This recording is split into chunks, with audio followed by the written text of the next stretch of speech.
नरसिंह भगवान की, श्री श्री पंच तत्व गौर निताय की, पतित पावन जगत गुरु श्री प्रभुपाद की, निताय निताय गौर हरि प्रेमानंदे।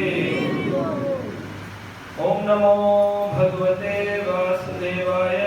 ओम नमो भगवते वासुदेवाय। ओम नमो भगवते वासुदेवाय। ओम नमो भगवते वासुदेवाय। ओम नमो भगवते वासुदेवाय। ओम नमो भगवते वासुदेवाय।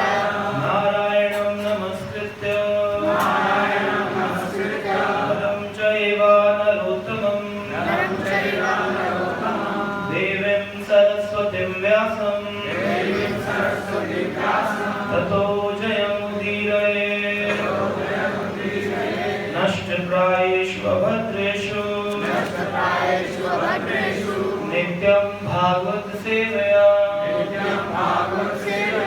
भगवती उत्तम श्लोके भक्तिर्भवती नैष्ठिकी। कृष्णाय वासुदेवाय देवकी नंदनाय च नंदगोपकुमाराय गोविन्दाय नमो नमः। हरे कृष्णा कृष्णा कृष्णा हरे हरे हरे राम राम राम हरे हरे। हरे कृष्णा। तो आज हम श्रीमद् भागवतम के स्कंद 4 अध्याय 20 श्लोक संख्या 8 पढ़ेंगे। आपके सामने स्क्रीन पर भी है, सब लोग देख सकते हैं।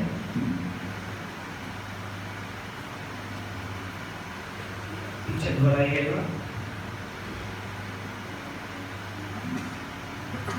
या एवं संतम आत्मनाम आत्मस्थं वेद पुरुषः न जायते प्रकृते स्थितोऽपि तद्गुणे सामयि स्थितः। या एवं संतम् आत्मना आत्मस्थं वेद पुरुषः न जायते प्रकृति स्थितोऽपि तद्गुणे सामयि स्थितः। या एवं संतम् आत्मना आत्मस्थं वेद पुरुषः न जायते प्रकृति स्थितोऽपि तद्गुणे सामयि स्थितः।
कोई मंत्र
परमात्मा तथा आत्मा के पूर्ण ज्ञान को प्राप्त होता है, भौतिक प्रकृति में रहते हुए भी उसके गुणों से प्रभावित नहीं होता, क्योंकि वह सदैव मेरी दिव्य प्रेम भक्ति में स्थित रहता है। तात्पर्य श्रील प्रभुपाद की जय। जब भगवान इस भौतिक जगत में प्रकट होते हैं तो वह प्रकृति के गुणों से प्रभावित नहीं होते हैं। इसी प्रकार जो भगवान से संबंधित हैं वह भौतिक देह या भौतिक जगत में रहते हुए भी भौतिक गुणों से प्रभावित नहीं होते। इसका वर्णन भगवद गीता के 4वें अध्याय के 26 नंबर श्लोक में बड़े ही सुंदर ढंग से हुआ है। माम चायो विचारिणे भक्ति योगेन सेवते सा गुणान समित्ते ही ब्रह्म भूयाय कल्पते। जो पूर्ण रूप से मेरे अनन्य भक्ति योग में संलग्न हैं वे अविलंब त्रिगुणमयी माया का उल्लंघन करके मुक्त हो जाते हैं। इस संबंध में श्री रूप गोस्वामी का कथन है, यदि कोई मन वचन कर्म से सदैव भगवान की सेवा में लगा रहता है तो उसे इस भौतिक जगत में रहते हुए भी मुक्त मानना चाहिए। ओम ज्ञानतिमिरन्धस्य ज्ञानाञ्जनशलाकया चक्षुरुन्मीलितं येन तस्मै श्रीगुरवे नमः। श्रीचैतन्यमनोभीष्टं स्थापितं येन भूतले स्वयं रूपः कदा मह्यं ददाति स्वपदान्वितं। वन्देऽहं श्रीगुरो श्रीयुतः पदकमलं श्रीगुरुं वैष्णवांश्च श्रीरूपं साग्रजातं सहगं रघुनाथान्वितं तं सजीवं साद्वैतं सावधूतं परिजन सहितं कृष्ण चैतन्य देवं श्रीराधा कृष्णा पादान् सहगं ललिता श्री विशाखान्वितांश्च। हे कृष्ण करुणा सिन्धु दीनबन्धो जगत्पते गोपेश गोपिका कांत राधा कांत नमस्ते। तप्त कांचन गौरांगी राधे वृंदावनेश्वरी वृषभानुसुते देवी प्रणमामि हरिप्रिये। वाञ्छाकल्पतरुभ्यश्च कृपा सिन्धुभ्य एव च पतितानां पावनेभ्यो वैष्णवेभ्यो नमो नमः। जय श्री कृष्ण चैतन्य प्रभु नित्यानंद श्री अद्वैत गदाधर श्रीवासादि गौर भक्तवृंद। हरे कृष्ण कृष्ण कृष्ण हरे हरे, हरे राम राम राम हरे हरे। नमो विष्णुपादाय कृष्ण प्रेष्ठाय भूतले श्रीमते भक्तिवेदांत स्वामिनिति नामिने। नमस्ते सारस्वते देवे गौरवाणी प्रचारिणे निर्विशेष शून्यवादी पाश्चात्य।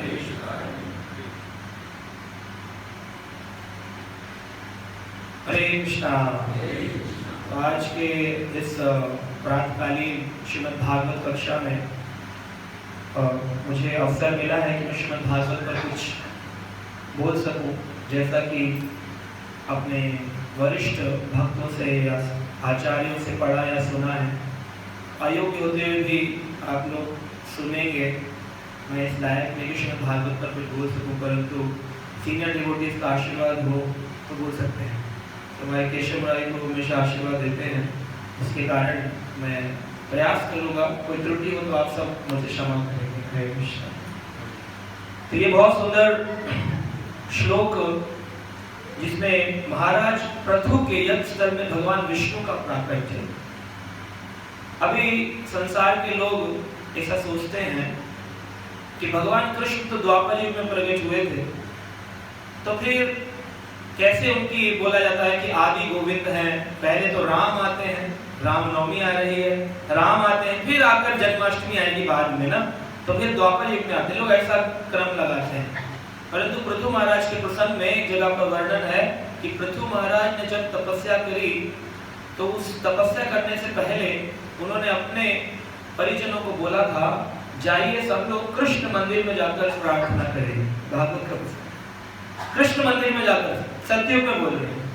तो फिर कैसे हो गया कि द्वापर युग में आए भगवान कृष्ण फिर मंदिर बने? तो ये अज्ञान है। क्यों? इसको कहते हैं शास्त्र विहीन ज्ञान। एक होता है लोक व्यवहार का ज्ञान, संसार से ब्रह्मा विष्णु महेश बस इसके ऊपर कुछ मालूम नहीं, इसको कहते हैं लोक व्यवहार, लौकिक ज्ञान। और एक है परलौकिक ज्ञान, जो कि इस लोक से परे का ज्ञान है। परलौकिक ज्ञान वो प्राप्त होता है शास्त्रों के माध्यम से, इसे कहते हैं शास्त्र चक्षुषा। क्या कहते हैं? शास्त्र चक्षुषा। मेरा नंबर बढ़ गया हो तो बिना चश्मे के दिखाई नहीं देता, ऐसे ही जब माया रूपी नंबर बढ़ जाता है तो फिर भगवान दिखाई नहीं देता है, फिर चश्मा लगाना पड़ता है। कौन सा? शास्त्र चक्षुषा, शास्त्र के चश्मे से दिखाई देता है कि हाँ भगवान है। तो पृथु महाराज के प्रसंग में सतयुग में कृष्ण प्रार्थना हो रही है, सारी प्रजा ने मिलकर भगवान कृष्ण से प्रार्थना कर। और यहाँ हम देखते हैं कि इस श्लोक में कि मैत्रेय मुनि विदुर को श्रीमद् भागवत कथा सुना रहे हैं। तो कई प्रसंग है, सुखदेव मुनि सुना रहे हैं कथा परीक्षित को, उन्हीं के शिष्य सुत गोस्वामी सुना रहे हैं 88,000 ऋषियों को नैमिषारण्य में, जिसके अग्रगण्य शौनक ऋषि हैं। और ये संवाद मैत्रेय मुनि और विदुर के बीच में भी हो रहा है। तो मैत्रेय मुनि ने विदुर जी को बताया कि जब पृथु महाराज, जिनके नाम से पृथ्वी कहलाती है, पृथु के कारण पृथ्वी है, पृथु महाराज ने 99 अश्वमेध यज्ञ कर लिए थे। कितने? 99 अश्वमेध यज्ञ कर लिए थे, तब भगवान प्रकट हुए। क्यों भगवान 99 में प्रकट, 98 में क्यों नहीं प्रकट हुए, या फिर बाकी आगे जाके प्रकट होता है, ये प्रश्न उठना चाहिए। तो भगवान 99 में इसलिए प्रकट हुए क्योंकि 100 अश्वमेध पूर्ण हो जाने पर, 100 अश्वमेध यज्ञ पूर्ण हो जाने पर इंद्र की गद्दी प्राप्त हो जाती है। तो इंद्र जो है वो घबरा जाते हैं, मेरी गद्दी चली जाएगी। जैसे हमारे राजनेता घबरा जाते हैं, जब कोई अपोजिशन पार्टी बहुत अच्छा प्रचार कर रही हो तो फिर घबराएंगे, अरे ये तो हमारी गद्दी चली जाएगी। तो ऐसे ही इंद्र हमेशा घबरा घबरा करके जीवन गुजारते हैं। स्वर्ग की राजधानी अमरावती में रहते हैं, जैसे भारत की राजधानी दिल्ली में नेता रहते हैं, ऐसे ही स्वर्ग की राजधानी अमरावती में रहते हैं इंद्र। और घबराते हैं किस चीज से? मेरी गद्दी ना चले। तो 100 अश्वमेध यज्ञ पूर्ण हो जाएंगे तो व्यक्ति नेक्स्ट इंद्र बन जाएगा। इंद्र एक पोजीशन है, पोस्ट, पद है। इंद्र बन जाएगा तो फिर मैं कहां जाऊंगा? तो इंद्र जो है वो घबराते हैं कि जैसे भी करके जो व्यक्ति अश्वमेध यज्ञ कर रहा है उसका यज्ञ भंग कर दिया जाए या उसको पहले फल दे दिया जाए। तो शास्त्रों में ये भी वर्णन आया है, पुराण में, ब्रह्म वैवर्त पुराण में, कि अगर कोई व्यक्ति भगवान श्री कृष्ण को आकर के एक बार भी प्रणाम करता है, एक बार, तो एक बार भगवान कृष्ण को प्रणाम करने से, अष्टांग यानी दंडवत प्रणाम करने से 100 अश्वमेध यज्ञ करने का फल मिल जाता है। सोचिए आप, जो पृथु महाराज ने बड़ी मुश्किल से यज्ञ किए होंगे, कितना लंबा अश्वमेध यज्ञ, बहुत बड़ा यज्ञ है, जिसे भगवान राम ने भी किया था। एक अश्व लिया जाता है, उस अश्व के आगे पिकपट्टी लगाई जाती है कि हमसे कोई जीत कर दिखाए या फिर शरणागति स्वीकार करे। वो पूरी पृथ्वी पर घूमेगा घोड़ा, और जिसने रोक लिया उसे युद्ध करना पड़ेगा, और युद्ध करने के बाद अगर पराजित हो गया तो फिर उसको शरणागति स्वीकार करनी पड़ेगी। तो इस तरह से, या फिर अपने आप ही कह दो कि हम तो आपकी शरण में हैं, फिर आपको युद्ध नहीं करना पड़ेगा।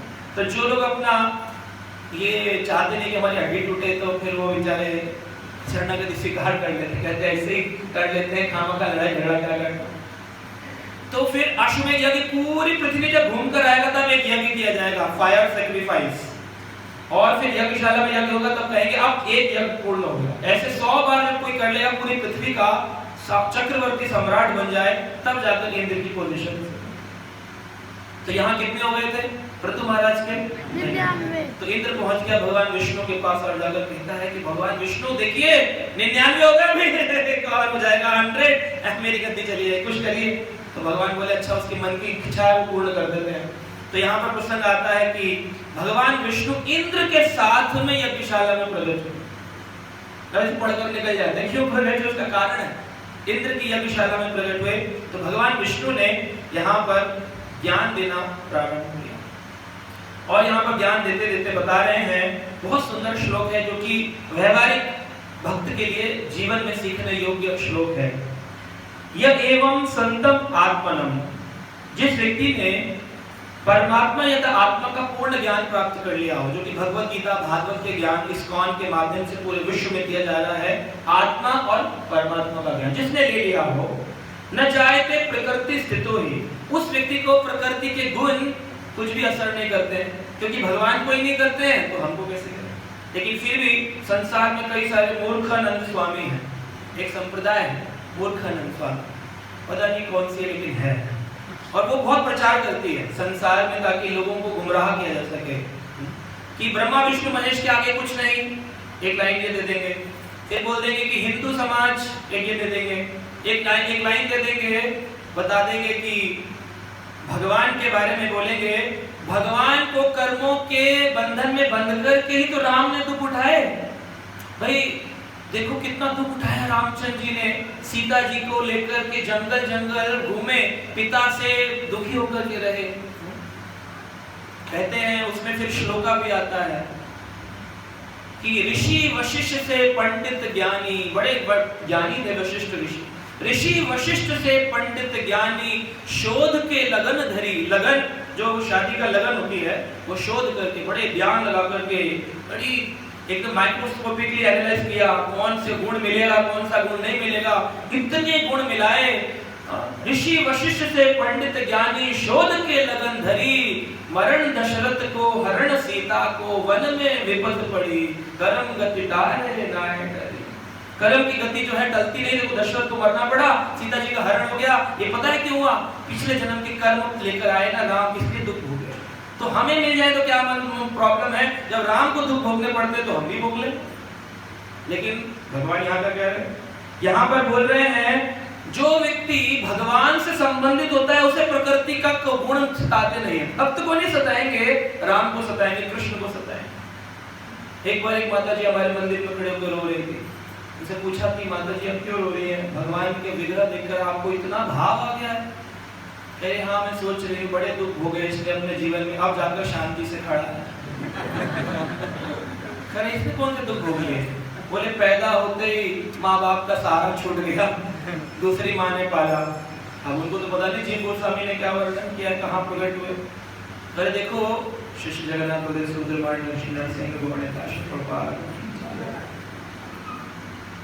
बोले देखो कितने कष्ट भोगे इसने, बचपन से ही माँ बाप का सहारा छूट गया, दूसरी माँ ने पाला, और अभी बड़ा ही हो रहा था कि अब जाकर सेटल होने ही लगा था। लेकिन तभी कंस के अक्रूर जी आए और आकर के इसको दूसरे माँ बाप से भी अलग कर दिया। फिर जाकर बेचारा जैसे तैसे लड़ाई झगड़ा करके मामा से युद्ध करना पड़ा, अपने मामा को मारना पड़ा, तब जाकर के सांस लेने लायक बना।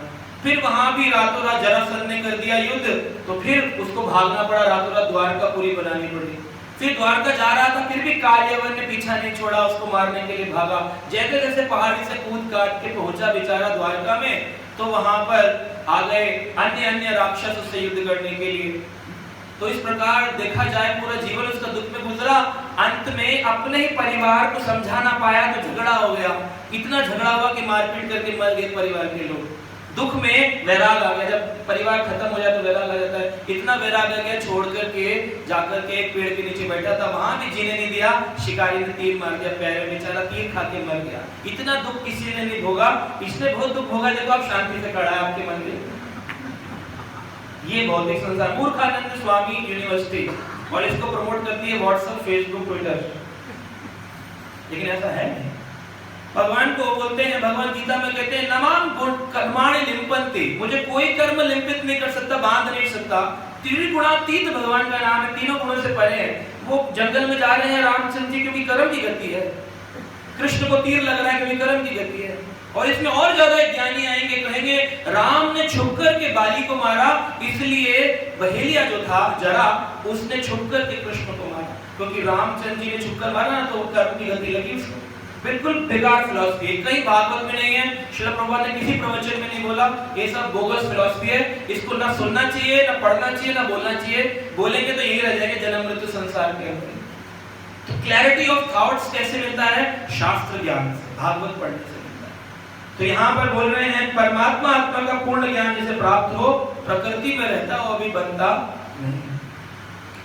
तो जिस प्रकार से भगवान की अगर कोई व्यक्ति प्रेम भक्ति में लगा हो, तो फिर वो व्यक्ति भक्ति के इस स्तर पर पहुंचता है कि भौतिक संसार के नियम उस पर असर नहीं करते। अगर प्रेम भक्ति में लगा हो, तो प्रेम भक्ति कैसे होती है?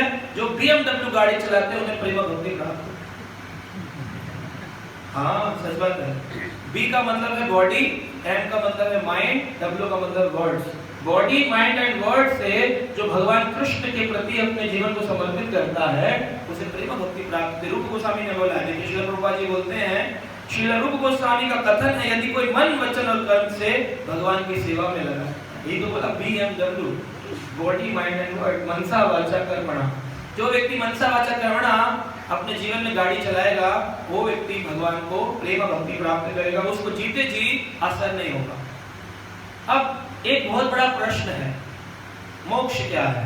हर आदमी ये पूछ करता है, मोक्ष क्या है, मुक्ति क्या है, मुक्ति मिलेगी क्या आपके हरे कृष्ण महामंत्र जप करने से? तो मुक्ति को अन्य अन्य अन्य अन्य स्तरों पर बताया जा सकता है। तो इस प्रासंगिक प्रसंग में श्रीमद् भागवत में कभी भी जब हम भागवत प्रवचन करते हैं, हम इधर उधर का टॉपिक नहीं चर्चा करते हैं, जो भागवत प्रसंग है उसी को चर्चा करते हैं, जो श्लोक है।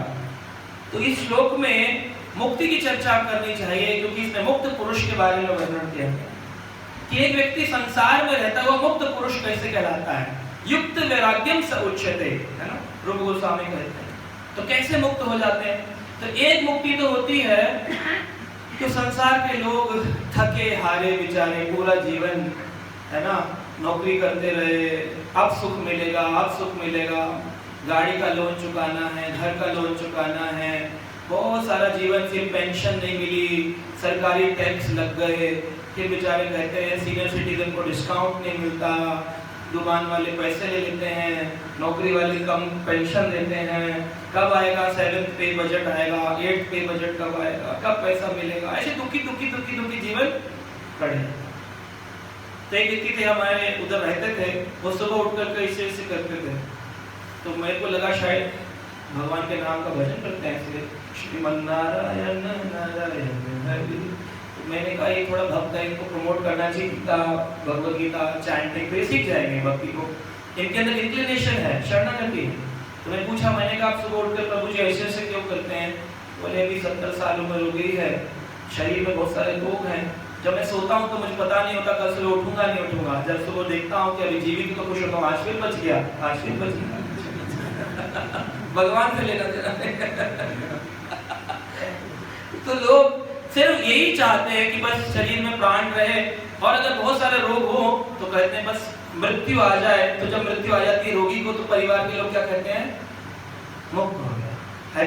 तो पहले प्रकार की मुक्ति है जो कि शरीर में रोग हो जाने पर, दुख हो जाने पर व्यक्ति खुद ही प्रार्थना करता है, यार इस शरीर से मुक्त कर दो, मुक्त कर दो। उसको मुक्त हो जाने पर लोगों ने मुक्ति का नाम दिया, मोक्ष का नाम दिया। एक मुक्ति है कई प्रकार के कष्ट हो, आपका इलाज चल रहा हो हॉस्पिटल में, डॉक्टर दवाई दे रहे हैं 10 साल 15 साल बाद, अब जाकर आप निरोगी हो गए, तो क्या कहेंगे? रोग मुक्त हो गए। तो उसको भी कहेंगे यार मुक्ति मिल गई, रोगों से मुक्ति मिल गई, है ना। एक ये मुक्ति है। एक मुक्ति होती है कि बेटे की शादी, बेटी की शादी, उनको सेटल करना, ये माता पिता के ऊपर बड़ी जिम्मेदारी है। शादी हो जाती है, बेटी की विदा हो जाती है, तो क्या बोलते हैं परिवार के लोग? चलो भाई बहुत बड़े बर्डन से मुक्त हो गए। एक ये मुक्ति भी है। शादी हो जाए या बड़े कार्य हो, बेटे को प्रॉपर्टी देनी है, बंटवारे करने, जो भी है, ऐसी बड़ी जिम्मेदारियां सॉल्व हो जाने पर भी मुक्ति कहलाती है। एक होता है कि स्वर्ग में व्यक्ति चला जाए, नरक से बच जाए, ये लोगों को बड़ा घबराहट है, इसीलिए बड़े बड़े यज्ञ करते हैं, घरों के अंदर फायर जलाएंगे, अग्नि यज्ञ करेंगे, भंडारे करेंगे, शनिवार को परिक्रमा देने जाएंगे कोकिला वन में, वहां खड़े होकर तेल चढ़ाएंगे, है ना, बस कैसे भी करके नरक से बच जाए। बहुत सारे पुण्य अर्जित कर लेते हैं, उनको ये नहीं पता कि पुण्य समाप्त होने पर पुनः पृथ्वी पर आना पड़ता है। क्षीणे पुण्यम मृत्युलोकम विशन्ति, मृत्युलोक में वापस आ जाएंगे पुण्य समाप्त होने। तो इस भंडारे का कोई फायदा नहीं मिलने वाला, तो खामखा पूड़ी और तेल का खर्चा मत करो।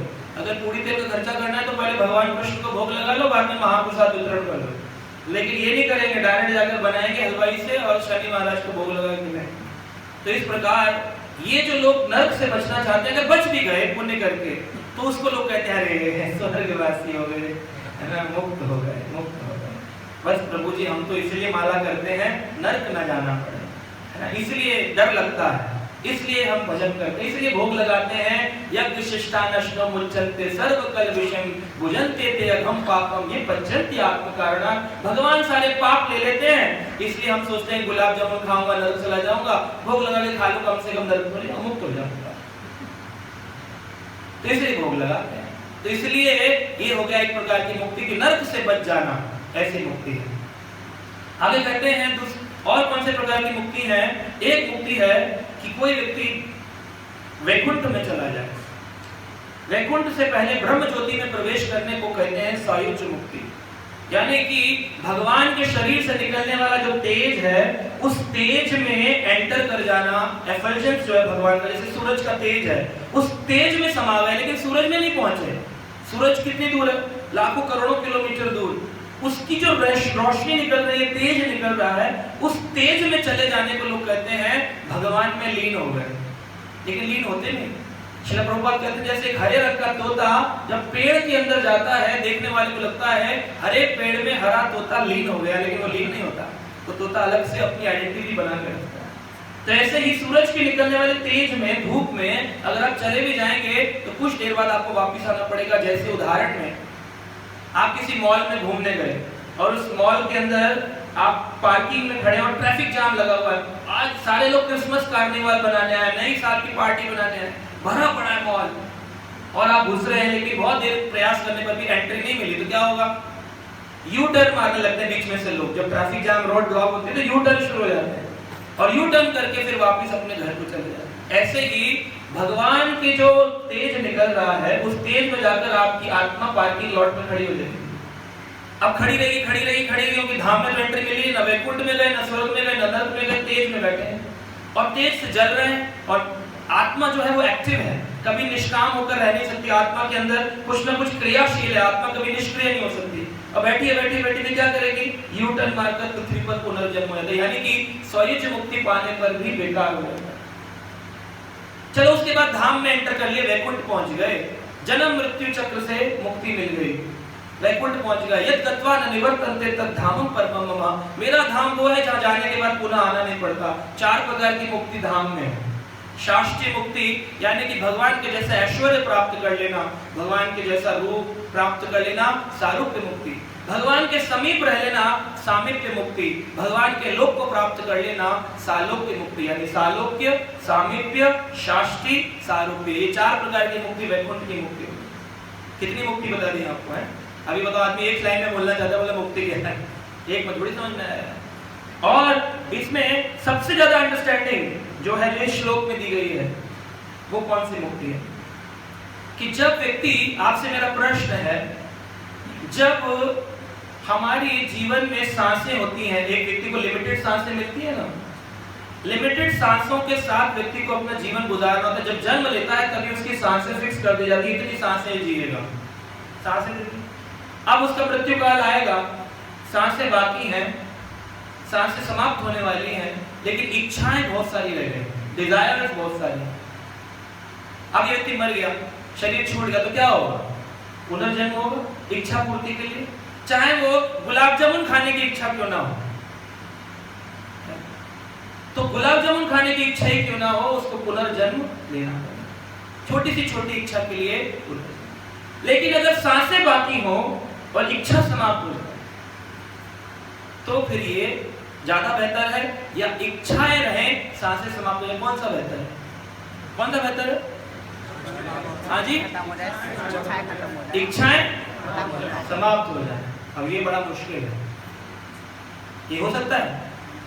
तो श्री प्रभुपाद जी एक बार लेक्चर दे रहे थे और प्रभुपाद जी ने कहा, ध्यायतो विषयान पुंसा संगस्तेषु उपजायते, संगात् संजायते कामा, कामात् क्रोधात् उपजायते। जैसे ही कोई व्यक्ति ध्यान करता है किसी विषय का, उसमें उसकी आसक्ति उत्पन्न हो जाती है। ध्यायतो विषयान पुंसा संगस्तेषु उपजायते, संगात् संजायते कामा, उसको पाने की कोशिश करता है और नहीं होता, क्रोधात् उपजायते, क्रोध उत्पन्न होता है।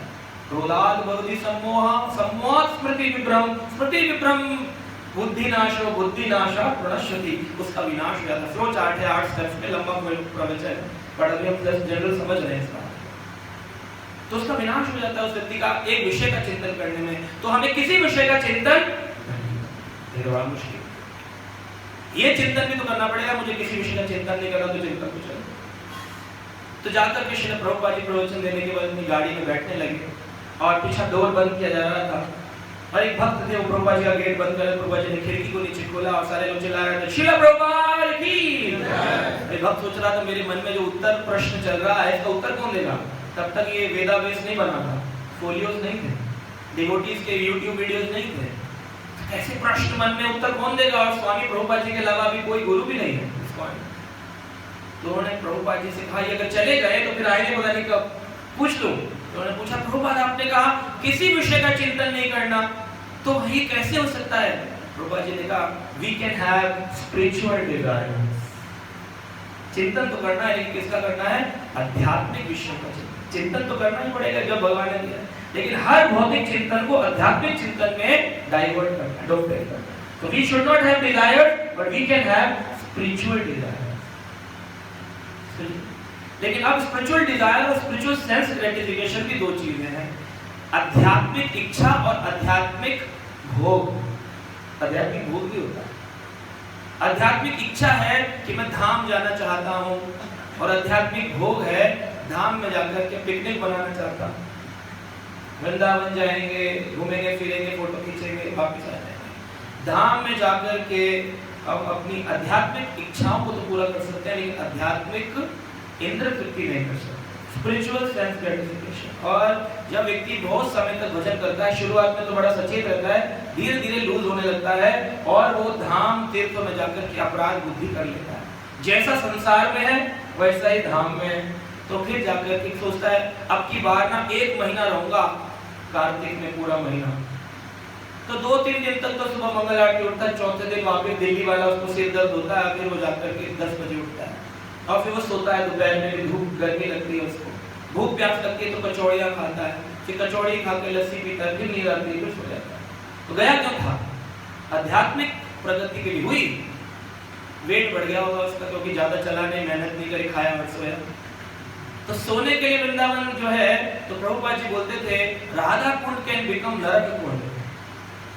जाकर राधा कुंड के किनारे भजन न करके सो रहा है, एसी चला के, कार ले ली है, स्कूटर ले लिया, मस्ती से घूम रहा है, Radha Kund can become a नरक कुंड। तो वृंदावन में रहना अपने आप में, या धाम में आना, या फिर इस तरह के प्लान बनाना बहुत मुश्किल है। प्रभुपाद जी ने कहा only paramahamsa devotees can enter into Vrindavan. अब ये स्टेटमेंट मत पढ़ो प्रभुपाद जी का, मत पढ़ो, अपने मर्जी से घूमते फिरते रहो तो फिर करते रहो, ठीक है। तो आध्यात्मिक प्रगति के लिए ये बहुत जरूरी है कि हमारी स्पिरिचुअल डिजायर्स हो, लेकिन स्पिरिचुअल सेंस ग्रेटिफिकेशंस ना हो।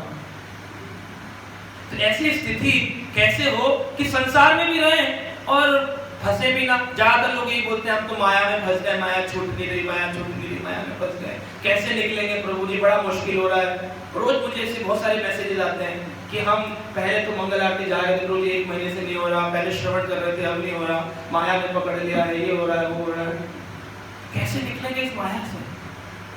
तो एक बार एक शिष्य ने अपने गुरुजी से एक प्रश्न पूछा। तो जब गुरुजी से प्रश्न पूछा तो शिष्य को गुरुजी ने कहा राजा जनक के पास जाओ। किसके पास जाओ? जनक जानते कौन थे? अभी रामनवमी आने वाली है, भगवान राम के अर्धांगिनी सीता जी के पिताजी का नाम था जनक, और उनको एक नाम और दिया था, क्या? वेदः, और उनकी पुत्री का नाम था वेदही।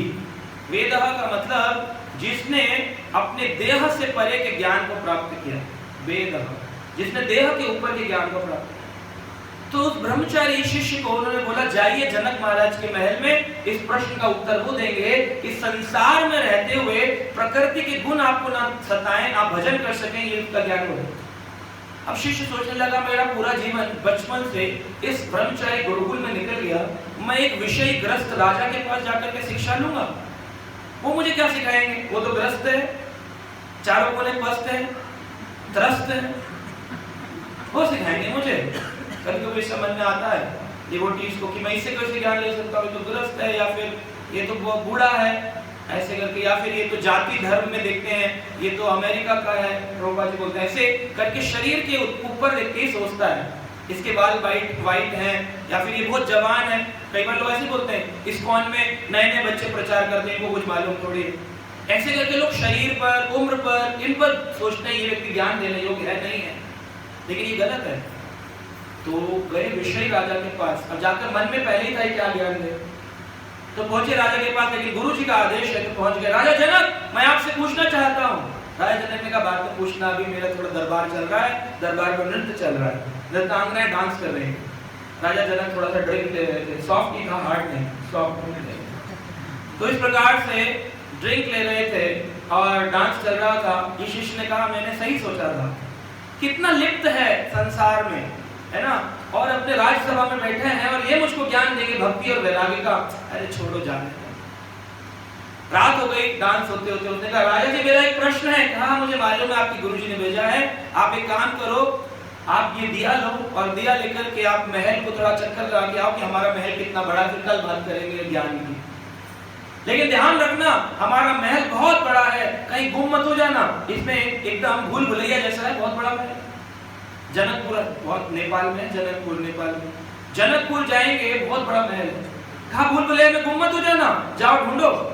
तो दिया लेके घूमना अपने हाथ में, लेकिन याद रखना, दिया अगर बुझ गया तो तुम फिर भूल भुलैया में फंस जाओगे, इसलिए रोशनी जला के। ठीक है, दिया देखते देखते देखते देखते घूम घाम के घूमते रहे, दिया ना बुझे, फिर बार बार तेल डाल देते थे, दिया ना बुझे, तेल डाल देते, चलता रहा।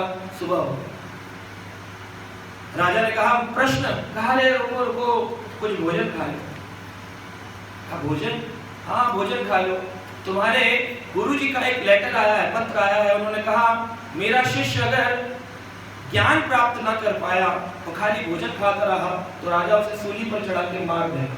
इसे आपके गुरुजी ने भेजा। अब भोजन खा रहा है, लेकिन मन में ज्ञान कहाँ मिलेगा? भोजन में तो ज्ञान नहीं मिलेगा, यानी कि सूली पर चढ़ना निश्चित है, डिसाइडेड है। तो मन लगेगा खाने में। राजा जनक के सिपाही मंत्रीगण कह रहे, खाइए महाराज, खाइए, गुलाब जामुन, ये पापड़ लेंगे, पापड़, ये तो अच्छा लगता होगा, ये रबड़ी और रसमलाई तो जरूर खाइएगा, ये स्पेशल है जनकपुर। मन लगेगा उसका, पर सूली पे चढ़ा है। खाया नहीं गया, जैसे जैसे थोड़ा बहुत खा के गुजारा किया, फिनिश किया। राजा के पास प्रश्न है। राजा ने कहा, जनक महाराज ने, अरे थोड़ी देर आराम कर लो, फिर संध्या काल में तुम्हें बात करेंगे, उसके बाद कल तुम चले जाओ। सोने के लिए गए तो बहुत सुंदर मखमल का बेड और सुंदर बढ़िया शालिया सैंडलियर्स लगे हुए आलीशान। जब सोने लगे तो देखा कि ऊपर एक दीवार, छत पर एक तलवार लटकी हुई है और वो ऐसे से हिल रही है, और किसी भी पल उसका धागा, जिससे कपड़े सीते हैं, सब पतला धागा है, वजन से वो आवाज आ रही, टूट भी सकती है।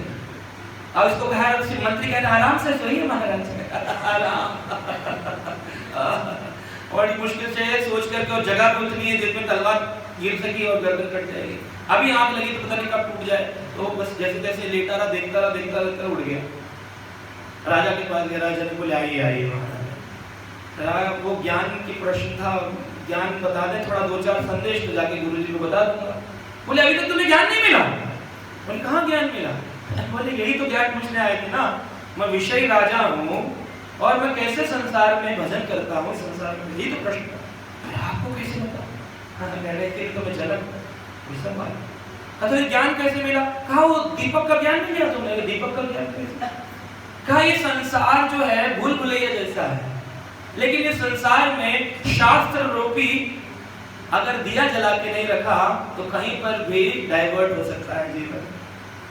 गीता भागवत पढ़ते रहो, नित्यम भागवत सेवया, नित्य करनी है। ये नहीं कि एक दिन पढ़ी, 1 महीने की छुट्टी, फिर 1 दिन पढ़ी, 1 महीने की छुट्टी। तो जब दिया बंद हो गया, शास्त्र बंद हो गए, उसी पर डाइवर्ट हो जाओगे, किस रास्ते चले जाओगे मालूम। इसलिए हमेशा शास्त्र रूपी ज्ञान की शलाका को जला के रखो। ओम अज्ञानम तिमिरन्धस्य ज्ञानांजनं शलाकया, इस ज्ञान की शलाका को जला के रखना। ये तो समझ में आ गया। कहा, और बताइए, कहा जब सो रहे थे तो ऊपर तलवार लटकी रही थी, कहा उससे ज्ञान नहीं लिया? क्या कि मृत्यु रूपी सर्प कभी भी डसने के लिए तैयार बैठा है। इस संसार के भोग विलास में इतने लिप्त मत हो जाना कि भूल ही जाओ कि मृत्यु मेरे ऊपर कभी भी आ सकती है, कभी भी आ सकती है, किसी को भी पकड़ सकती है। कोरोना में बच्चे भी चले गए, जरूरी नहीं कि बुजुर्ग होकर ही मरेगा कोई व्यक्ति, तो मृत्यु किसी को भी पकड़ सकती है, इसलिए संसार में सोना, खाना, ईटिंग, मीटिंग, स्लीपिंग, डिफेंडिंग होते हैं। आहार, निद्रा, भय, मैथुनम च सामान एतत् पशुभिः नराणाम धर्मो हि एताम अधिको विशेषा धर्महीना पशुभिः समाना। अगर धर्महीन हो तो पशु के जैसे हो। इंसान तो देखोगे टाई सूट पहन कर, how are you, good morning sir, लेकिन रहोगे कौन? द्विपद पशु, दो पैरों पर चलने वाले जानवर से ज्यादा नहीं, क्योंकि तुम्हें पता ही नहीं कि मृत्यु तुम्हें घेर लेगी।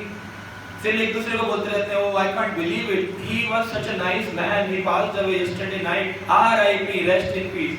कोई पीस में नहीं जाता, ये बिल्कुल बकवास है। आरआईपी कैसे पीस में चला जाएगा? जिसने भोग विलास में जीवन गुजारा हो वो नरकों में पीस में रहेगा, वो स्वर्ग में पीस में रहेगा। कहां जाएगा पीस में? कोई पीस नहीं है। पीस पीस करके उसको नरकों में तोड़ा जाता है, पूरा पीस आ जाता है। तो आरआईपी का मतलब मैं सोच रहा था एक दिन, रिमेन इन पीस पीस। तो ये नहीं लिखना चाहिए। क्या लिखना चाहिए? May Krishna bestow his blessings on the departed soul. इस दिवंगत आत्मा पर कृष्ण अपनी कृपा करें, ये बोलना चाहिए। आरआईपी बिल्कुल भगवान है। कभी पीस में शांति, उनको शांति मिले आत्मा को। कैसे मिलेगी? पूरा जीवन गंदे काम की शांति मिलेगी, अच्छे काम की शांति मिलेगी। अच्छे करोगे तो स्वर्ग जाओगे, बुरे करोगे तो नरक जाओगे। शांति कहाँ है? शांति नहीं है। हाँ, वो अलग बात है कि दूसरे शरीर में पत्नी का नाम शांति, बोले उसको शांति मिले। तो इस तरह से शांति नहीं मिलती कभी जीवन में, जब तक एक ही चीज है, भोक्ता नाम यदि सर्वलोका महेश्वरम सुहृदम। जानते हैं कोई व्यक्ति कि कृष्ण ही मेरे सुहृद हैं, ज्ञात्वा माम शांतिं प्रगच्छति, उसको शांति मिलती है जो व्यक्ति कृष्ण को शरणागत होता है। तो ये है समझना। जनक महाराज ने कहा समझे? हाँ। करे, लेकिन मैं जब भोजन खाने बैठा, तुमने आज अच्छे से भोजन नहीं किया। हाँ, पता चला कि ज्ञान नहीं लिया तो सूली पे चढ़ा दिया जाऊंगा, इसलिए मेरा मन नहीं लगा। बोले ऐसे ही सोचना चाहिए कि अगर ये जो मनुष्य शरीर मिला है ना, इसका एक ही कर्तव्य है, एक ही पर्पज है कि पेंडिंग जितना लोन है ना उसको चुकाने के लिए मिला है। पुराने जो कर्म गंदे किए हैं उसके लिए तो मनुष्य शरीर मिल गया। अब कुछ ऐसा ना करूं कि पुनः इस पृथ्वी पर आना पड़े, इसलिए चुका करके फाइनल क्रेडिट बैलेंस अब बैलेंस करके बैलेंस शीट फाइनल सबमिट करके बोले हरि ओम। अब जाने के लिए मनुष्य शरीर मिला, अब जाने के लिए मिला तो मन लगेगा खाने पीने में। आदमी कहेगा यार जो मिल जाए तो ठीक है, हाथ में थोड़ा सा डाल दो, खा लेंगे, बस गुजारा करते। ऐसे जो जीवन जीते हैं वो खाते हैं जीने के लिए, कुछ लोग जीते हैं खाने के लिए। सुबह से शाम, दोपहर का सोचते, दोपहर को खा रहे हो तो रात को सोचते, रात को खाते होते तो सुबह का सोचते। ये जीते हैं खाने के लिए, लेकिन खाना चाहिए जीने के लिए कि मेरी आत्मा और शरीर साथ बना रहे। इतना खाने से मेरा काम चल जाएगा। पर्पस ऑफ ह्यूमन लाइफ क्या है? मनुष्य शरीर क्या है कि मुझे अपना फाइनल बैलेंस क्लियर करके जाना। आप पेंडिंग नहीं देना, आप दोबारा लोन नहीं लेना, दोबारा कर्म ऐसे नहीं करने के रिएक्शन के लिए दोबारा करने, अच्छा या बुरा दोनों ही नहीं करने। अकर्म करना है, कृष्ण समर्पित करके करना। इसका कोई उदाहरण है जनक महाराज के अलावा कलयुग में? एक उदाहरण मैं आपको बताऊंगा। एक बार केरल राज्य में एक राजा हुए, चंद्रवंश में उत्पन्न हुए, दृढ़व्रत। क्या नाम था? दृढ़व्रत, यानी कि इसने व्रत दृढ़ता से पालन किए हों, तपस्या करी। और पुनर्वसु नक्षत्र में माघ महीने में दशमी तिथि को शुक्रवार के दिन उनके घर एक पुत्र उत्पन्न हुए। दृढ़व्रत ने उनका नाम कुलशेखर था। कुलशेखर। और ये जो कुलशेखर थे, कुलशेखर राजा जो थे, इनका बचपन से ही मन था कि सदा भगवान के भजन में लगे रहते थे। डिवोटी बाय बर्थ, जन्म से ही भक्त, और किसी चीज में मन ही नहीं लगता था। राजा दृढ़व्रत ने कहा देखो ऐसा नहीं, तुम भजन करो लेकिन साथ में राज्य भी संभालो। ट्रेनिंग दी और 50 वर्ष की आयु में दृढ़व्रत उनको राज्य सौंप करके तपस्या करने चले गए। अब राजा जो कुलशेखर थे, इनको बताया जाता है भगवान श्री विष्णु की कौस्तुभ मणि जो है उसके अवतार। दक्षिण भारत में जैसे हमारे गौड़ीय संप्रदाय में 6 गोस्वामी हुए, षड गोस्वामी, ऐसे ही दक्षिण भारतीय संप्रदाय श्री संप्रदाय में उसको स्थापना करने के लिए 12 अलवर हुए, जो भगवान के आयुध अवतार हैं। चक्र के अवतार, सुदर्शन चक्र के अवतार, धनुष के अवतार, ऐसे कौस्तुभ मणि अवतार रूप में कौन हुए? राजा कुलशेखर। तो राजा कुलशेखर जो थे कौस्तुभमणि अवतार लेकर के प्रकट हुए, बचपन से ही बड़े अच्छे थे। वो तमिल भाषा में बोला करते थे, ज्यादा उन्होंने तमिल भाषा बोली। तमिल भाषा में कहते हैं माल अट्टी मोलिमल कोलमल कुलशेखरम। इसका मतलब था वो प्रार्थना करते थे कि हे कृष्ण आपके चरण सदा मेरे मस्तक पर विराजमान रहे। राजा तो थे लेकिन एक ही प्रार्थना करते थे, माल अड्डी मुड़िमेला कोलम कुलशेखरम, अपने चरणों को मेरे मस्तक पर रखना, कभी हटाना मत ठाकुर जी। यही प्रार्थना वो रोज करते थे। बड़े शक्तिशाली थे, सारे साम्राज्य के चक्रवर्ती सम्राट थे, हर व्यक्ति को हरा देते थे युद्ध में, और बड़े शरीर से भी शक्तिशाली। जनक महाराज की तरह उनका भी जीवन बड़ा ही साधु पुरुष जीवन था। थे तो संसार में, पर संसार में लिप्त नहीं थे। इस प्रकार से हमेशा ही आत्म साक्षात्कार के प्रति रुचि थी और संसार के प्रति उदासीन रहते थे। कोई भी आएगा संसारी बातें करने, कहते बस बंद कर दो। हमेशा ही उनके मन में एक ही चीज चलती थी, महाभारत की कथा सुन लूं, रामायण की कथा सुन, महाभारत की कथा सुन लूं, रामायण की कथा सुन। तो उनके दरबार में सुबह 9 बजे जब दरबार लगता था तो 9 बजे आकर के एक वक्ता आएंगे, वो महाभारत या रामायण का प्रसंग सुनाए। तब 9 से 10 उनका शेड्यूल था, 9 से 10 कथा सुनते थे, 10 बजे के बाद फिर ऐसे हमें भी करना चाहिए। ऑफिस में काम करते हैं तो भगवत गीता रखनी चाहिए। कई डिवोटीज को मैंने देखा है अपने ड्रॉअर में भगवत गीता रखते हैं, जैसे ही ऑफिस पहुंचते हैं पहला काम करते हैं भगवत गीता निकालते हैं, 2 श्लोक पढ़ते हैं, अंदर डाल देते हैं।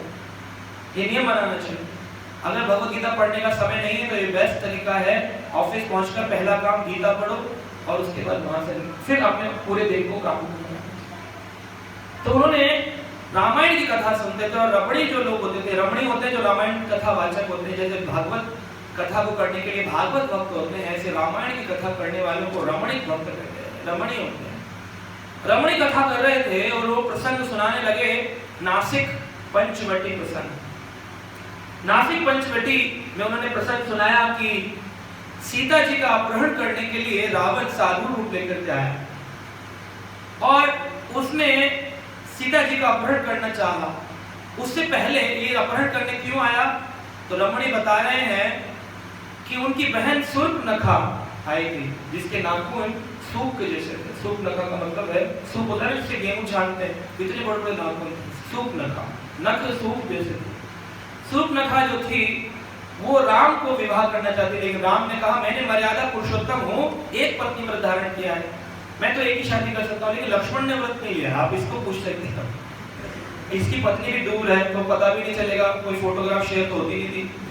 तो बोले कि आप इससे ट्राई कर सकती हैं।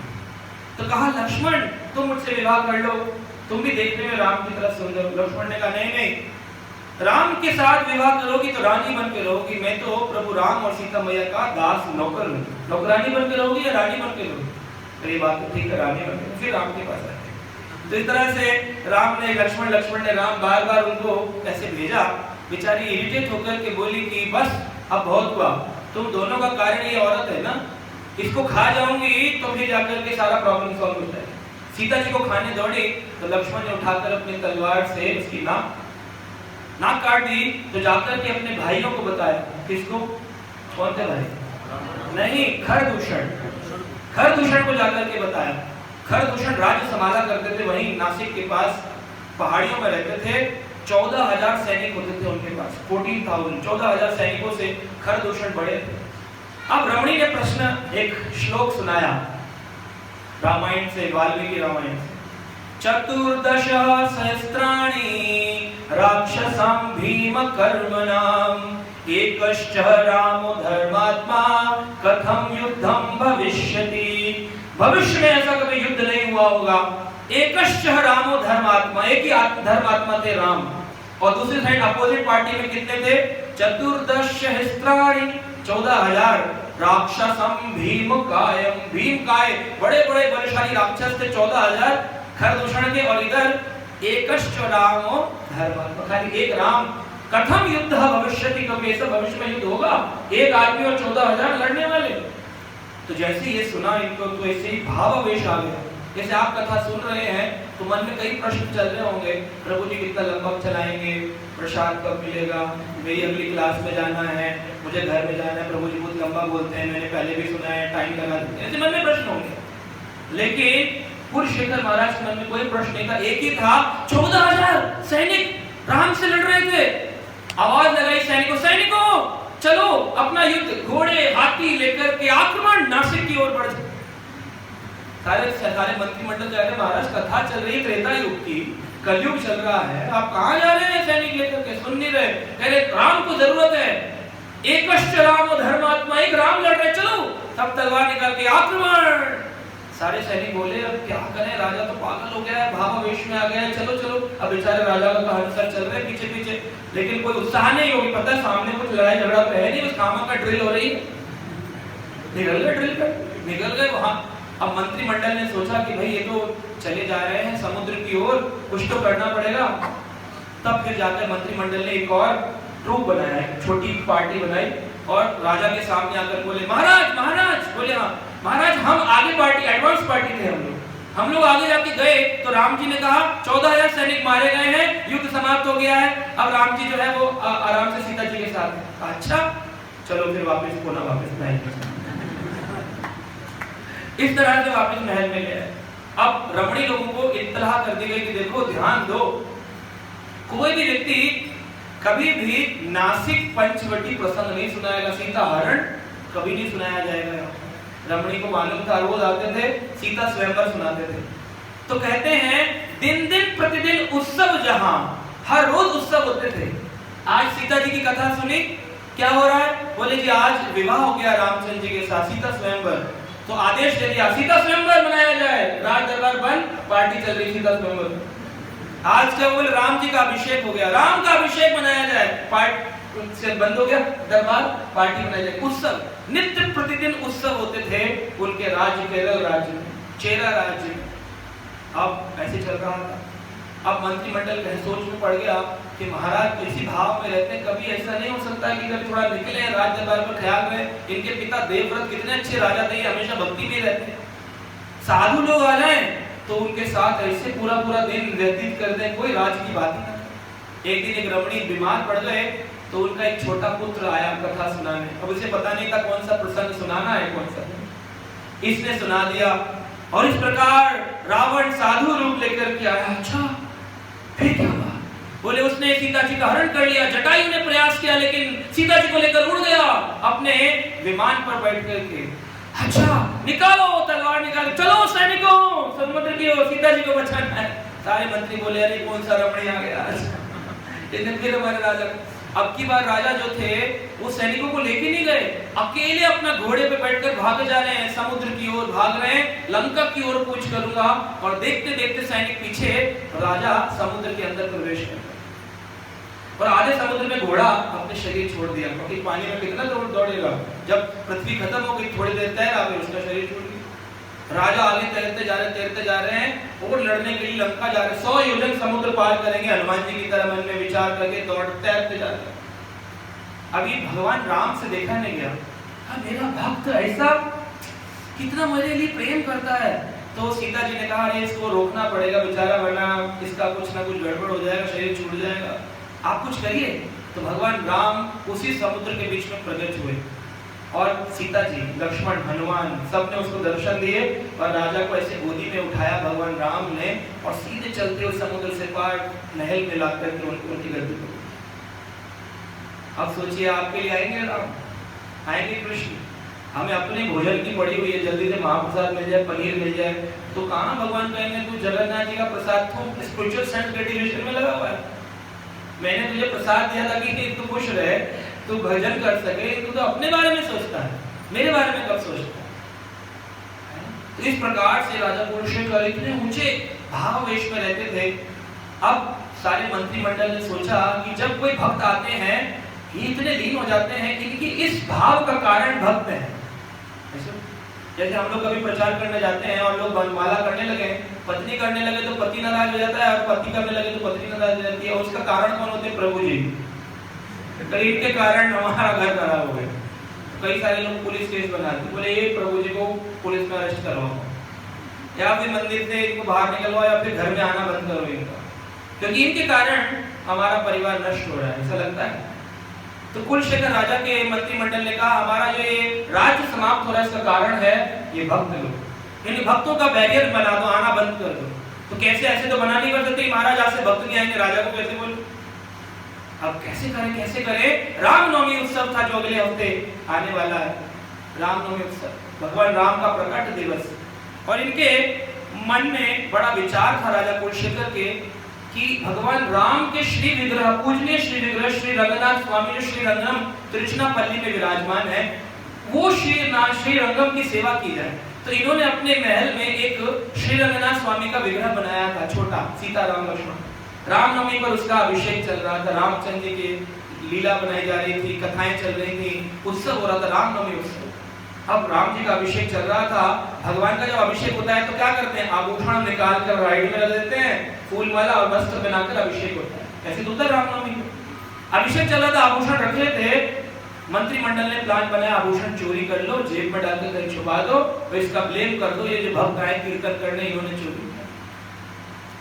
ऐसे भी कई बार लोग डिवोटीज के ऊपर रॉन्ग ब्लेम भी करते हैं। इसलिए दूसरों की सुनी सुनाई बातों में नहीं जाना चाहिए जब तक प्रत्यक्ष कोई प्रमाण न मिले। लोग ऐसा इसलिए करते हैं ताकि आपका भजन खराब हो, तो लोग जैसे भी करके आपके लिए बोलेंगे या कुछ ऐसा करेंगे, ये भक्त हमारे परिवार से दूर हो जाएगा।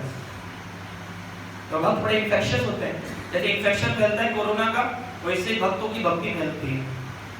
तो इस प्रकार उन्होंने कहा कि अब आभूषण चोरी कर लिए। राजा के सामने राजा से बोले, रामनवमी का जब दर्शन हुआ, बोले कहाँ गए आभूषण? बोले महाराज चोरी हो गए। तो किसने चोरी किए? बोले पता नहीं, लेकिन हमें शक लगता है जो कीर्तन मंडली ना, कथा वाले जो आते हैं, इनमें से किसी ने चोरी किया, क्योंकि ये लोग तो बस ज्यादा धनवान है नहीं, लालच आ गया। राजा कुलशेखर बोले देखो, एक भक्त का जीवन में कभी भी भौतिक इच्छा उत्पन्न नहीं हो सकती है।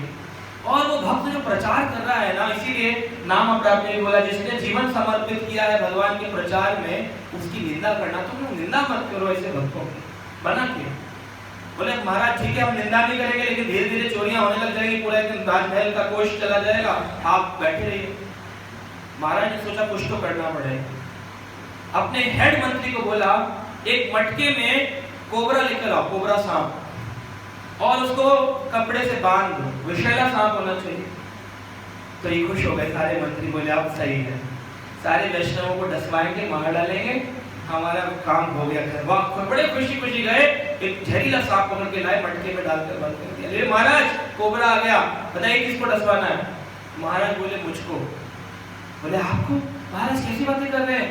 कहा मैं इस कोबरे के इस मटके में हाथ डालूंगा, अगर मुझे डस लिया तो मैं शरीर छोड़ दूंगा, और अगर नहीं डसा तो फिर मैं इस स्थान को त्याग दूंगा, क्योंकि यहाँ पर आप लोगों ने वैष्णव अपराध किया है, भक्त के प्रति अपराध। वहां रहना नहीं चाहिए जहाँ भक्तों का अपराध किया जाए।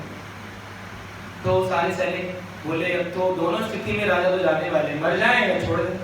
सारे बड़ा रुदन करने लगे, विलाप करने लगे। राजा ने देखते देखते इस मटके में अपना हाथ डाला, काफी देर तक डाल के रखा। सब लोग देख रहे थे चेहरा बदलेगा, एक्सप्रेशन बदलेंगे, कलर बदलेगा, कुछ तो होगा, लेकिन कुछ नहीं हुआ। राजा ने कुछ देर बाद अपना सीधा हाथ बढ़ा, मंत्रिमंडल को कहा देखो इस जहरीले सांप ने भी नहीं काटा, क्योंकि मैंने इससे कहा कि तुमने अगर मैंने कभी भक्ति करी हो, तुम भगवान शिव के एक सर्प हो, तो मैंने कभी अगर भक्ति करी हो और या इन वैष्णवों ने कभी भक्ति करी हो और कोई अपराध ना किया हो तो तुम मत डसना, लेकिन अगर किसी वैष्णव ने कुछ किया हो तो मैं ये सुनने के लिए तैयार नहीं हूँ। कोई वैष्णव पाप कर सकता है, ये सुनने के लिए मैं तैयार, जीना नहीं चाहता हूँ, तो तुम मुझे डस लो। तो सांप इतना समझदार था, उसने कहा किसी वैष्णव ने कुछ नहीं किया। तो सारे के सारे मंत्रिमंडल सोच रहा था क्या होगा। राजा ने ऐसे करके हेड मंत्री को देखा, जब देखा तो हेड मंत्री की आंखें टकराई, तो हेड मंत्री की आंखें लगाकर मंत्री ने हाथ नीचे कर कहा महाराज हमसे गलती हो गई, हमसे बहुत बड़ी गलती हो गई, हमने चोरी किया ताकि वैष्णव मन आपके महल में आना बंद कर। राजा ने उस स्थान को छोड़ दिया और अपने पुत्र, उनके पुत्र का नाम भी देवव्रत था, पुत्र देवव्रत को उन्होंने राज्य सौंपा और अपनी पुत्री चेरा नाम की उनकी पुत्री थी, उसको लेकर के ये चल दिए और आकर के तीर्थ यात्रा करी कई स्थानों की, जिसमें विशेषकर तिरुचनापल्ली, अयोध्या, क्योंकि राम भगवान चित्रकूट आदि स्थान पर गए कि मैं भगवान का दर्शन करना चाहता हूँ। राम का दर्शन किया और करने के बाद श्रीरंगम में आकर के श्रीरंगनाथ स्वामी की सेवा करते थे। जितना धन था राजकोष में, सारा धन श्रीरंगम को श्रीरंगनाथ स्वामी को दान दे दिया ताकि कोई यूज ना कर सके पीछे से। और इन्होंने अपनी पुत्री चेहरा, वो भी बहुत अच्छी भक्त थी, उसका विवाह रंगनाथ स्वामी के साथ, वो चाहती थी कि मेरा विवाह भगवान से हो जाए, तो दहेज देते ना, बेटी का विवाह करते हैं, कुछ देना होता है गिफ्ट, तो उन्होंने गिफ्ट दिया, गिफ्ट में पूरा राज्य दे दिया और रंगनाथ स्वामी के साथ अपनी पुत्री का विवाह। अब रंगनाथ स्वामी के वहां रहते थे, भजन करते थे। तमिल में इन्होंने ग्रंथ लिखे, एक ग्रंथ लिखा पेरुमल तिरुमलई, पेरुमल तिरुमलई, ये मेन ग्रंथ है तमिल में जो इन्होंने लिखा, और संस्कृत में ग्रंथ लिखा मुकुंद माला स्तोत्र, मुकुंद माला, जो कि श्रील प्रभुपाद जी का बड़ा फेवरेट ग्रंथ है। श्रील प्रभुपाद जी उसके ट्रांसलेशन शुरू किए थे राधा दामोदर में, 6 वर्सेस ट्रांसलेट किए थे, फिर बाद में श्रील प्रभुपाद जी ने श्रीमद् भागवतम ट्रांसलेशन शुरू किया, तो वो मुकुंद माला स्तोत्र बीच में रुक गया, और फिर प्रभुपाद जी को अमेरिका जाने का मौका मिल गया तो वो पेंडिंग रहा। बाद में सतस्वरूप गोस्वामी महाराज ने उसका कंप्लीट ट्रांसलेशन किया, तो आज भी इस्कॉन में अवेलेबल है श्री मुकुंद माला स्तोत्र, रिटन बाय राजा कुलशेखर। के 3 नाम हैं, एक है राजा कुलशेखर, एक है कुलशेखर अलवार, और एक है कुलशेखर पेरुमाल। पेरुमाल का मतलब भी होता है बहुत ऊंचे, जैसे गोस्वामी ऐसे भक्त, पेरुमाल अलवर, पेरुमाल भी कहते हैं। तो इस प्रकार इन्होंने मुकुंद माला स्तोत्र लिखा, तो उसके कुछ 2-3 वर्सेस हम पढ़ेंगे, जिससे हम कुछ ज्ञान ले सकते हैं कि भौतिक संसार में रहते हुए भी व्यक्ति कैसे मुक्त स्थिति में रह सकता है, कैसे वो संसार में रहकर भी भजन कर सकता है। ये उदाहरण जनक महाराज और राजा कुलशेखर ने हमको संसार रह सकते हैं कि नहीं, इस तरह तो रह सकते हैं, भजन के माध्यम से रह सकते हैं। तो इस प्रकार हम 3 श्लोकों को पढ़ेंगे, साथ में आप मेरे बोलिएगा। श्री वल्लभेति वरदेति दयापरेति भक्त प्रियेति भवलुंडन को विदेति नाथेति नागशयनेति जगन्निवासे त्यालपिन्नम प्रतिदिनम गुरु मां मुकुंदः, कह रहे हैं त्यालपिन्नम प्रतिदिनम गुरु मां मुकुंदः, हे मुकुंद मुक्तिदाता है मुकुंद, क्या करिए मेरे स्वामी, मुझे दास बना लीजिए, प्रतिदिनम मैं आपके स्मरण के अलावा और कुछ न करूं। ये गृहस्थ जीवन के लिए बेस्ट श्लोक है। प्रतिदिनम त्यालपिन्नम प्रतिदिनम कुरु माम मुकुंदः, हे मुकुंद मेरे मन में केवल प्रतिदिन आपके अलावा कुछ न चले। तो कितने नाम दिए भगवान को, आप अलग अलग जगहों पर स्मरण कर सकते हैं। श्री वल्लभेति, वल्लभेति यानी कि लक्ष्मी जी के प्रिय वल्लभ, प्राण वल्लभ, राधा वल्लभ कृष्ण। श्री वल्लभेति वर देती, आप वर देने में सक्षम हैं, आपसे ऊंचा वर देने वाला आज तक कोई हुआ नहीं है, इसलिए एक नाम है वरदराज कृष्ण। आप वर देती, दया परेती, आप दयावान हैं, आपसे ज्यादा दयालु आज तक कोई हुआ नहीं है। भक्त प्रियेति, आप भक्तों के प्रिय, भक्त प्रियेति भक्त वत्सल है। भवलुंडन को विदेति, आप कौन हैं? भवलुंडन, इस भव सागर जन्म मृत्यु चक्र के भवलुंडन को विदेति, तोड़ देते हैं। मुकुंद है ना, मुकुंद मुक्ति दाता।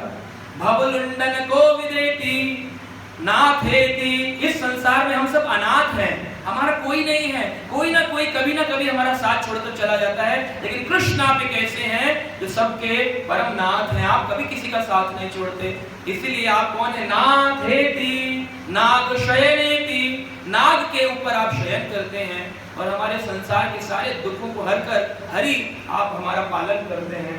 जगन निवास, इस जगत में हम निवास कर रहे हैं, आप ही के कारण पूरे जगत के, आप खाली एक जगत एक स्थान के स्वामी नहीं, पूर्ण जगत के स्वामी है। जगन निवास त्रालपिन्नम प्रतिदिनम गुरु मां मुकुंद, हे मुकुंद प्रतिदिन मैं आपका ऐसा स्मरण करूं, ये लिखा।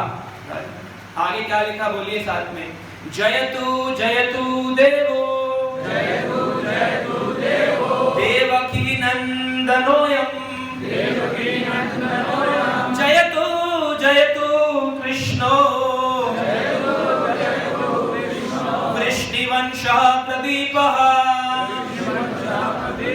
जयतु जयतु मेघश्यामलः,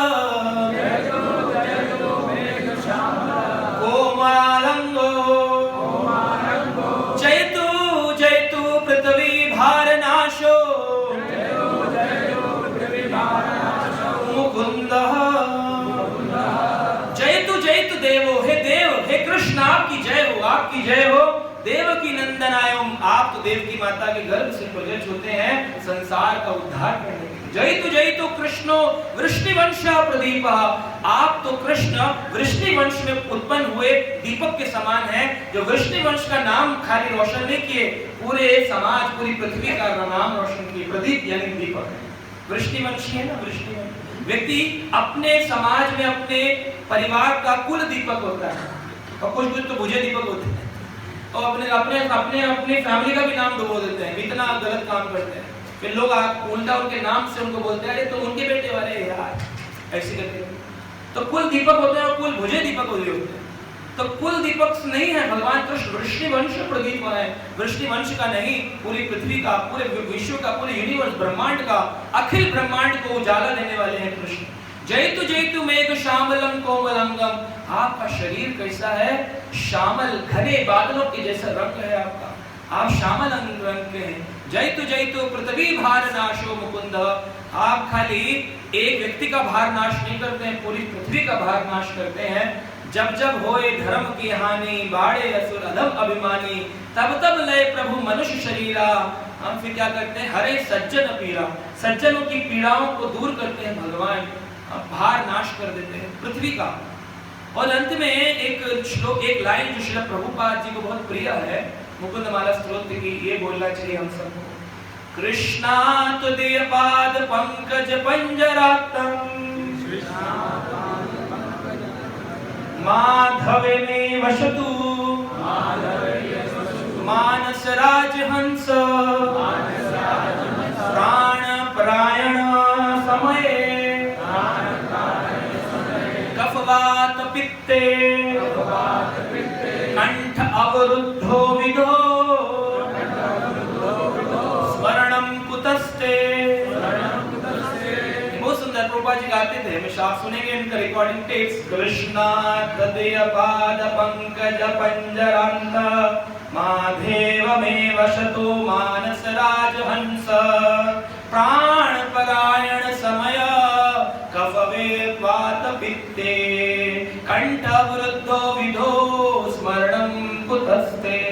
प्रभुपाद जी गाते थे, क्या कह रहे हैं राजा कुलशेखर, कहते हैं कृष्ण तुदीय पाद पंकज, आपके जो चरण कमल है ना, तो कभी कभी राजहंस जो होते हैं, हंस, ये जब कुंड में विचरण करते हैं तो जो कमल की डंडी होती है उसमें उनका गर्दन फंस जाती है और हंस के प्राण निकल जाते हैं। तो आपके जो चरण कमल हैं, ये मुझे अपनी डंठल से बांध करके मेरे प्राणों को निकाल दें, क्योंकि अगर आज नहीं निकले ना, प्राण परायण समय, जब परायण का समय आएगा मृत्यु का, कफ पित्त और वात, तीन ही चीज आयुर्वेद में बताते हैं, ये तीनों आकर मेरे कंठ को अवरुद्ध कर देंगे। कंठ अवरुद्धो विधो, जब कंठ अवरुद्ध हो जाता है, वेंटिलेटर पे पड़े होते हैं, है ना, बहुत तरह का रोग हमें सता रहा होता है, भक्त भी मिल नहीं पाते हैं, आईसीयू में जाने नहीं देते हैं, ऐसी अवस्था में स्मरणम कुतस्ते, आपका स्मरण कैसे होगा?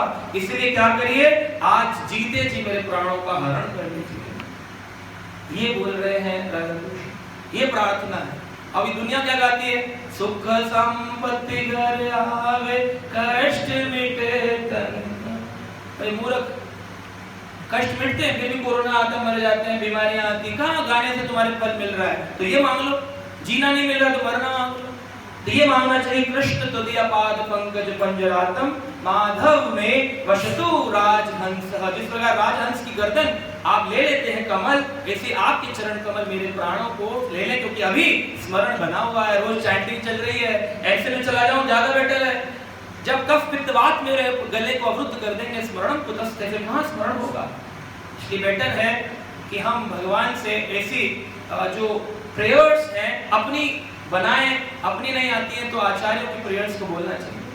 श्रील प्रभुपाद कहते थे, एक भक्त के पास एक ही टूल है जिससे वो भगवान को प्रसन्न कर सकता है, और वो है विनम्र प्रार्थनाएं, कार्पण्य प्रार्थना, हेल्पलेस प्रार्थनाएं, कि मेरे पास कुछ नहीं है प्रभु, मैं कुछ नहीं कर सकता, गया गुजरा एकदम बेकार, आप मुझे तार सकते हैं क्योंकि आपका नाम तारकनाथ। प्रार्थना करनी नहीं आती है तो आचार्यों की प्रार्थना पढ़ो, संस्कृत नहीं आती है, हिंदी नहीं आती है तो अपनी प्रार्थना बनाओ, अपनी बनानी नहीं आती तो प्रार्थना करो, प्रभु मुझे प्रार्थना बनाना सिखाओ। वो प्रार्थना करना ना आता तो प्रार्थना करो कि मुझे प्रार्थना सिखाओ कि मैं प्रार्थना बना ना सकूं। तो हर चीज का टूल क्या है? प्रेयर्स, प्रार्थना। तो अगर हम रहना चाहते हैं ग्रस्त जीवन में, संसार में, और फिर चाहते संसार का गुण हमें असर न करे, तो एक चीज बचा सकती है, वो क्या है? प्रार्थना। हरे कृष्णा कृष्णा कृष्णा हरे हरे, हरे राम राम राम हरे हरे। हरे Krishna. Thank you so much. किसी का कोई प्रश्न है तो लेंगे, अदरवाइज दैट विल फिनिश। क्या बोलोगे? माइक होगा क्या?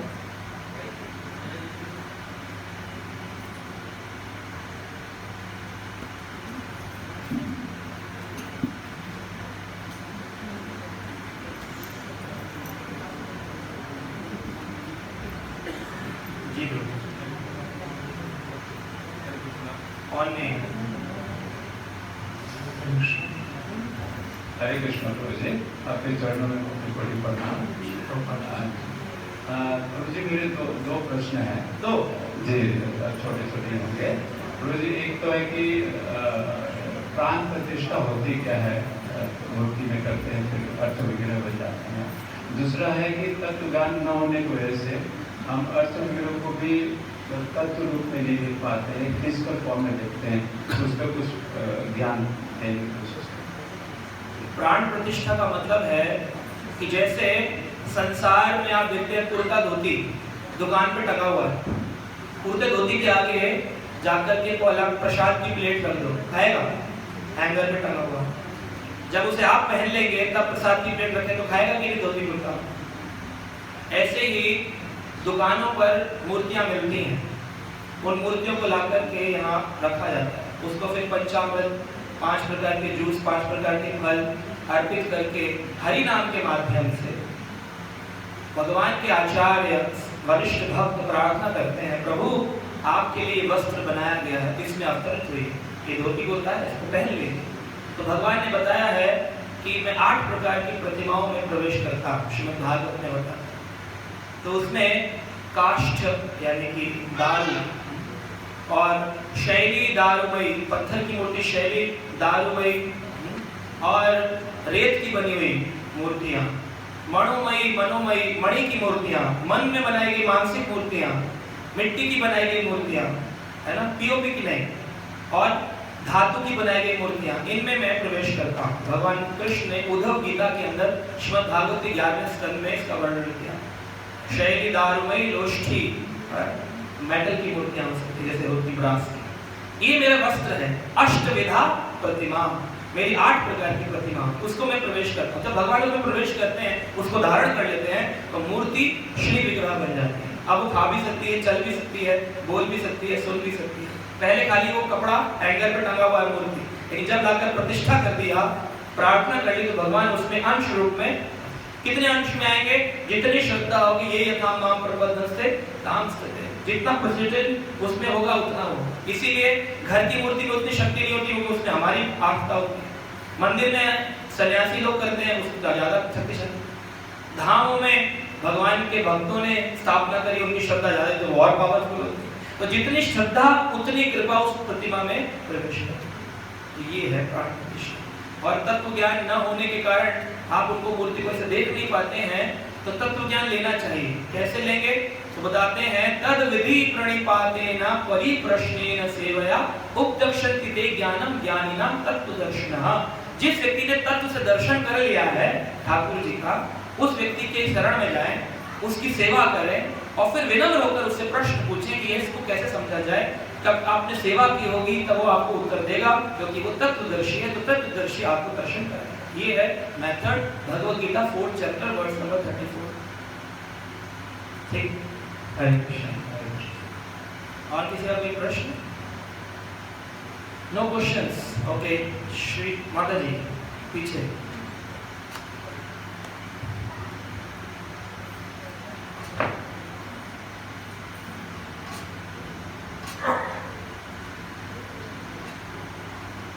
जी ऑन है मैम, ऑन करिए, ऐसे लोग ऊपर।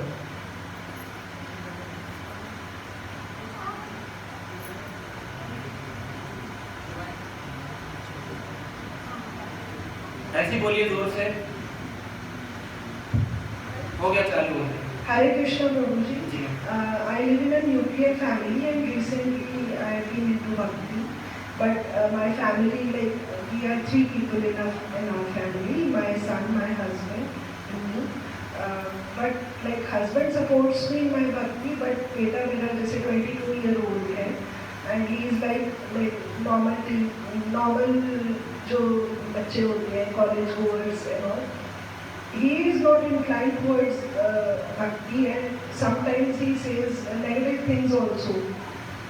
So how to कि उसका वैष्णव अपराध ना बने, वो मैं कैसे कंट्रोल करूँ? देखिए, वैसे तो उनको वैष्णव अपराध नहीं लगेगा, बिकॉज वो जब वैष्णव को जानते नहीं है तो वैष्णव अपराध कैसे करेंगे। वैष्णव अपराध हमेशा उसको लगता है जिसको वैष्णव महिमा मालूम है। नाम अपराध उसको लगता है जिसे नाम महिमा मालूम है। तो जिन्हें महिमा ही नहीं मालूम वो अपराध कैसा, वो तो इग्नोरेंट है। तो इस प्रकार से हाँ, वो पाप ना करें, पाप लगता है इग्नोरेंट व्यक्ति को, तो पाप ना करें उसके लिए आप उनको प्रसादम खिलाएं। जगन्नाथ जी का महाप्रसाद मिलता है इस्कॉन रोहिणी में, यहाँ से ले जाएं, उसको प्रसाद दें। और हमेशा ऐसी सिचुएशंस को बड़ी लविंगली डील करना चाहिए। क्रोध में आकर के आप बोलेंगे दोनों लोग उसको कि तुझे क्या पता, तू समझता नहीं है, गलत आदतों में पड़ जाएगा, सुनता नहीं है, गुस्सा करना, इससे बच्चे इरिटेट होते हैं। तो बेटर है यू डील वेरी लविंगली। और सबसे इम्पोर्टेंट होता है आचरण। डिवोटी होने के बाद आप घर पे डिवोटी दिखने चाहिए। ये नहीं हो कि आप घर पर तो पूरे फिल्मी हो लेकिन इस्कॉन में आने के बाद आप डिवोटी हो, तो फिर क्या होगा, बच्चे देख लेते हैं, पढ़ लेते हैं और फिर वो कभी भक्त नहीं बन पाते। इसका कारण यही है कि डिवोटीज इस्कॉन मंदिर में तो डिवोटी की तरह बिहेव करते हैं और घर पर डिवोटीज की तरह बिहेव नहीं करते। प्रभुपाद जी कहते हैं डिवोटी मींस 24 आवर्स डिवोटी। रात को भी वो कोई देखे आपको तो बोल सके ये देखो ये भक्त है। ऐसा नहीं होना चाहिए रात को देखा तो अजीब ही बना हुआ है, दिन में देखा तो अजीब ही है। Actually, I want to share one experience. मैंने जैसे अनियन गार्लिक छोड़ दिया, and like as a family we used to go together to restaurants and all. Now he feels कि अब मम्मी तो जाती नहीं है, और जाती है तो मतलब उनको नहीं खाना होता है, तो हमारा बाहर का जाना बहुत कम हो गया है। और ही फील्स कि हमारी फैमिली बिखर रही है इस तरीके से, because mummy is going to Hare Krishna people, तो हरे कृष्णा वालों में उसे ऐसा लगता है कि मेरी मम्मी छीन ली। मेरा एक पार्टनर जो था उसके साथ जब हम रेस्टोरेंट जाते थे, जैसे husband is busy, so me and my son we used to like hang out together, हम लोग घूमने जाते थे या जाते थे। तो नाउ ही फील्स कि अनियन गार्लिक की वजह से ना हमारी बॉन्डिंग कम हो रही है, हमारी फैमिली तो उसको बोलो बेटा आप खाओ, हम आपको मना नहीं करते, मैं नहीं खाऊंगी। हाँ जी, यही मैं उसको बोलती हूँ, बट ही सेज कि आपके इस कंडीशन की वजह से we are like not able to go. नहीं तो जाइए ना, जाने को मना थोड़ी, वहाँ चले नींबू पानी भी करा जाएगा। मैं वही करती हूँ प्रभु जी, बट एक उसको लगता है कि हम जैसे पहले करते थे अब हम वो नहीं कर पाते। आप उसको बोलो बेटा पहले तो तुम बिस्तर गीला करते थे, अब तो नहीं करते हो। ना चेंजेस तो आते हैं लाइफ में, तो हम तुमसे एक्सपेक्ट नहीं कर सकते कि 22 साल के तुम अभी भी वही करो जो 5 साल में करते थे। So you don't expect everybody is learning phase ना, we are learning, so I am learning something new, मैं कुछ अच्छा सीख रही हूँ। मैंने वही उसको थोड़ा सा अपने उससे बताया कि ये मेरी पर्सनल चॉइस है, अगर आपको कोई सब्जी नहीं खानी तो how can I force you, आपको नहीं खानी, ये मेरी पर्सनल चॉइस है। मैंने वो उस चीज को slowly gradually things will be neutralized, so don't worry। ये समय लगता है, शुरुआत में ऐसा सभी के साथ होता है, so it's a phase, then someday will come when he will appreciate you for your sacrifices। Thank you okay, Shri Jagannath Baldev Subhadra महारानी की जय, श्री लक्ष्मी नरसिंह भगवान की, श्री गौर निताय की, पतित पावन जगत गुरु श्रील प्रभुपाद की।